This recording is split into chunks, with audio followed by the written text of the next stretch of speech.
Handa raw si Pangulong Ferdinand Marcos Jr. na harapin ang anumang hakbang kaugnay ng umano'y impeachment complaint laban sa kanya kung sakaling ito ay formal na maisampa. Sa Palace briefing araw ng Lunes, sinabi ni Palace Press Officer at Presidential Communications Office Undersecretary Claire Castro na rumerespeto ang Pangulo sa konstitusyon at sa mga itinakdang proseso ng batas, kaya't wala umano siyang pangamba kung hahantong man sa usapin ng impeachment ang mga paratang. At ang Pangulo naman, handa naman po sa lahat ng pagkakataon dahil siya po ay gumagalang sa konstitusyon, gumagalang po siya sa proseso.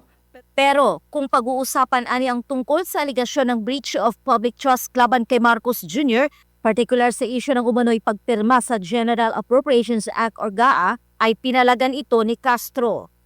Ang Pangulo po, unang-una, hindi po siya nagnakaw ng pera. Pangalawa, siya po ang nagpapaimbestiga sa mga maaanumalyang flood control projects at maaaring naging sanhi ng korupsyon. Pangatlo, wala po siyang Mary Grace Piatos.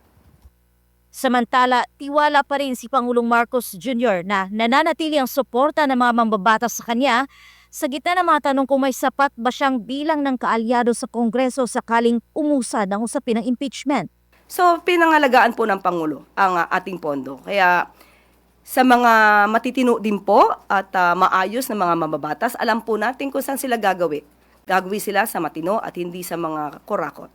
Una nang naglabas ng statement ang Malacanang hinggil sa ibinunyag ni Caloocan 2nd District Representative Edgar Egay Erice na may mga lider ng ilang grupo ang lumapit at inimbitahan siyang i-endorso ang impeachment complaint laban kay PBBM na kanya ring tinanggihan. Sinabi ni Jose Castro, ang usaping impeachment ay wala pang sapat na basihan at nagmumula umano sa mga taga-suporta na isang partikular na politiko. Iginit naman ni Castro na hindi magpapadala ang administrasyon sa mga espekulasyon at political maneuverings. Nabatid na posible umunong magsampa ng impeachment laban kay Marcos Jr. dahil sa umunoy betrayal of public trust, lalo na sa usapin ng kontrobersiya ng malawakang korupsyon, partikular sa flood control projects ng gobyerno.